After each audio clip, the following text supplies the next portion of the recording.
বাংলাদেশের কোনো শিক্ষাঙ্গনে কোনো অপ্রীতিকর কোনো ঘটনা ঘটলেই সাথে সাথে বাংলাদেশ জাতীয়তাবাদী ছাত্র দলের নাম অনাকাঙ্ক্ষিতভাবে জড়িয়ে সংবাদ পরিবেশন করা হচ্ছে।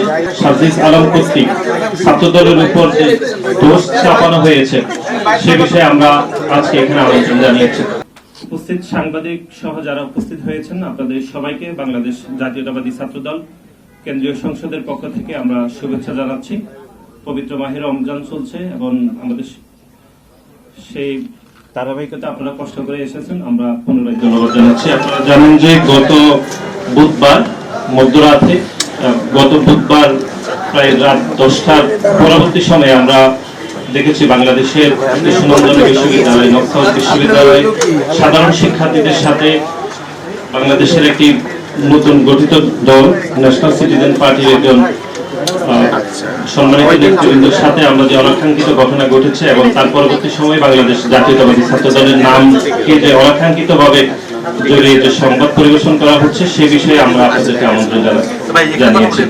আজকের এই সংবাদ সম্মেলনে উপস্থিত আছেন বাংলাদেশ জাতীয়তাবাদী ছাত্র দল কেন্দ্রীয় সংসদের বিপ্লবী সভাপতি জনাব রাকিবুল ইসলাম রাকিব, উপস্থিত আছেন বাংলাদেশ জাতীয়তাবাদী ছাত্র দল কেন্দ্রীয় সংসদের বিপ্লবী সিনিয়র সহসভাপতি জনাব আবু আফসান মোহাম্মদ ইয়াহিয়া, বিপ্লবী সিনিয়র যুগ্ম সাধারণ সম্পাদক জনাব শ্যামল মালন এবং আমাদের কেন্দ্রীয় সংসদের সহসভাপতি বিন্দু যুগ্ম সাধারণ সম্পাদক বিন্দু।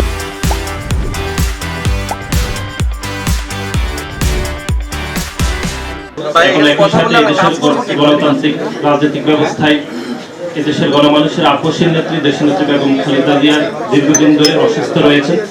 আমরা আজকে এই সংবাদ সম্মেলন থেকে ওনার দীর্ঘায়ু হায়াত কামনা করছি এবং একই সাথে আমাদের দলের ভারপ্রাপ্ত চেয়ারম্যান জনাব তারেক রহমান সসম্মানে দেশে ফিরে আমরা যে আন্দোলন বাংলাদেশ জাতীয়তাবাদী ছাত্র দল দীর্ঘদিন ধরে করছে সেই আমরা সেটি পুনর্ব্যক্ত করছি। আপনারা জানেন যে বেসরকারি বিশ্ববিদ্যালয়ের শিক্ষার্থীদের সাথে সংগঠিত অপ্রীতিকর ঘটনায় জাতীয় নাগরিক পার্টির নেতা জনাব সাজিস আলম কর্তৃক ছাত্র দলের উপর যে দোষ চাপানো হয়েছে সে বিষয়ে আমরা আজকে এখানে আলোচনা জানিয়েছি। আমরা ইদানিং লক্ষ্য করছি বাংলাদেশের কোনো শিক্ষাঙ্গনে কোনো অপ্রীতিকর কোনো ঘটনা ঘটলেই সাথে সাথে বাংলাদেশ জাতীয়তাবাদী ছাত্র দলের নাম অনাকাঙ্ক্ষিতভাবে জড়িয়ে সংবাদ পরিবেশন করা হচ্ছে, অথবা আমরা দেখেছি যে বিভিন্ন মহল থেকে বাংলাদেশ জাতীয়তাবাদী ছাত্র দলের নামটি সেখানে ব্যবহার করা হচ্ছে।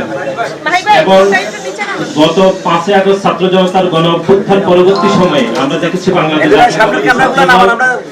বাংলাদেশের প্রত্যেকটি ক্যাম্পাসে একটি ইতিবাচক রাজনীতি প্রচলন করেছে, কিন্তু বাংলাদেশের সাধারণ শিক্ষার্থীরা বাংলাদেশ জাতীয়তাবাদী ছাত্র দলের ইতিবাচক রাজনীতিকে যেরকম ভাবে গ্রহণ করছে তার বিপরীতে আমরা দেখছি বাংলাদেশের কিছু সংগঠন বাংলাদেশ জাতীয়তাবাদী ছাত্র দলের এরকম ইতিবাচক রাজনীতিকে বিভ্রান্ত করার জন্য সাধারণ শিক্ষার্থীদের কাছে বাংলাদেশ জাতীয়তাবাদী ছাত্র দলের নামে বেনামে বিভিন্ন প্রোপাগান্ডা করছে।